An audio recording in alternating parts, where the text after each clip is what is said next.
नमस्कार, मैं हूं धर्मेंद्र। आप देख रहे हैं ऑनलाइन न्यूज इंडिया। गोदी मीडिया के एंकरों के बुरे दिन चल रहे हैं। पहले अर्नब गोस्वामी के खिलाफ एफआईआर हुई, उसके बाद अमित देवगन पर, फिर उसके बाद सुधीर चौधरी पर। और सुधीर चौधरी पर एक एफआईआर क्या हुई, उनकी पूरी की पूरी हेकड़ी निकल गई। केरल में उनके खिलाफ एक गैर जमानती एफआईआर हुई और उसके बाद में सुधीर चौधरी की पूरी हेकड़ी निकल गई और उनके सुर बदल गए हैं। सुधीर चौधरी जो है वो बिल्कुल एक अलग ही अंदाज में नजर आ रहे हैं। वो इस्लाम के बारे में, मुसलमानों के बारे में अब क्या राय रखते हैं और उन्होंने अपने डीएनए में क्या कहा है, जो उनका शो आता है डीएनए, उसमें क्या कहा है वो आपको बताएंगे। एक बड़ी खबर और आ रही है, जिस तरह से गोदी मीडिया के एंकरों के खिलाफ एफआईआर हुई और उनको जो है वो लाइन पर लाने की कोशिश जो है वो दिख रही है, उसी तरह से संबित पात्रा अब नाप दिए गए हैं। संबित पात्रा के खिलाफ इंडियन यूथ कांग्रेस के राष्ट्रीय अध्यक्ष श्रीनिवास ने एक एफआईआर करवाई है। दिल्ली के पार्लियामेंट स्ट्रीट थाने में यह एफआईआर हुई है। क्यों यह एफआईआर करवाई गई है? दरअसल संबित पात्रा ने एमपी कांग्रेस के ट्वीट पर रिट्वीट करते हुए एक आपत्तिजनक टिप्पणी की थी और उसी को लेकर के एफआईआर हुई है।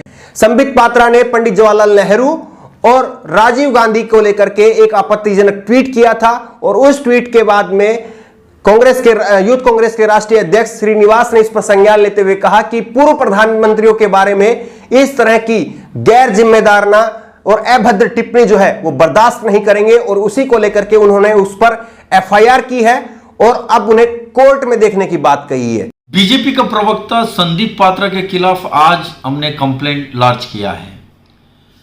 जो पूर्व दो प्रधानमंत्री के खिलाफ लगातार डेफेमेटरी ट्वीट लगा के सोशल मीडिया पे तौर पे लगातार किस तरीके से झूठ के ऊपर झूठ लगा के देश में फैलाने का काम संदीप पात्रा कर रहे हैं। भारतीय युवा कांग्रेस इसको बर्दाश्त नहीं करेंगे।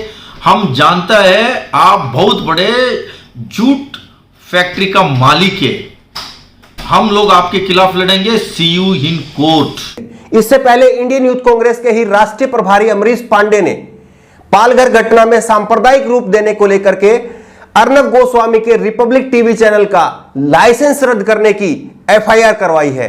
तमाम एफआईआर के बाद में पहले गोदी मीडिया के एंकरों पर और अब गोदी मीडिया के प्रवक्ताओं पर यह एफआईआरों का जो है वो दौर चल रहा है। ऐसा लग रहा है कि कोरोना काल में गोदी मीडिया के एंकरों और उनके प्रवक्ताओं पर एफआईआर के द्वारा सैनिटाइज किया जा रहा है और लगातार इन एफआईआर का दबाव दिख भी रहा है। जिस तरह से ये एंकर और ये प्रवक्ता जो बेलगाम होकर के कुछ भी अनाप शनाप टीवी पर बोलते थे, ट्विटर पर लिखते थे, सोशल मीडिया पर लिखते थे और उनके जो अंधभक्त है वो अनाप शनाप उसी भाषा को आगे जो है फॉरवर्ड करते थे, उसका अब रंग जो है वो नजर आने लगा है। उसका अब जो है नतीजा जो है वो साफ साफ दिख रहा है। अर्नब गोस्वामी पर जिस तरह से एफआईआर हुई उसके बाद में उनके जो तेवर हैं वो ढीले पड़े। फिर उसके बाद में अमित देवगन पर एफआईआर हुई, उसके बाद में अमित देवगन जो है वो अब बदले बदले नजर आ रहे हैं। और सुधीर चौधरी, एक ही एफआईआर हुई थी सुधीर चौधरी के खिलाफ, वो कह रहे थे जिहाद वर्सेस जी गई जो है इस लड़ाई को बना देंगे। लेकिन एक एफआईआर ने देखिए कि सुधीर चौधरी की आत्मा को कितना परिवर्तित कर दिया है। अब वो इस्लाम और मुसलमानों के बारे में ज्ञान दे रहे हैं।